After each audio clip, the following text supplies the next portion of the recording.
రాజ్యమేది లేదు గాని రాణిలాగా చూసుకుంటా, కోట కట్టలేను గాని కళ్ళల్లో నిన్నే దాచుకుంటా.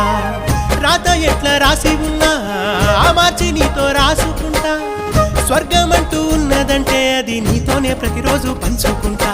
నిన్ను గన్న మీ నాన్న కన్నా లారు ముద్దుగా సాదుకుంటా. నీకు కోపం వస్తే కొంత దూరం ఉంటా, నువ్వు గీత గీస్తే నేను దాటనంట. కంట నీరు కంటి రెప్ప దాటకుండా కాటుకై కావలుంటా. రాంబాయి నీ మీద నాకు మనసాయనే, ఏనాడు నిన్ను వీడిపోని నీడైతనే. ఓ రాజు నీ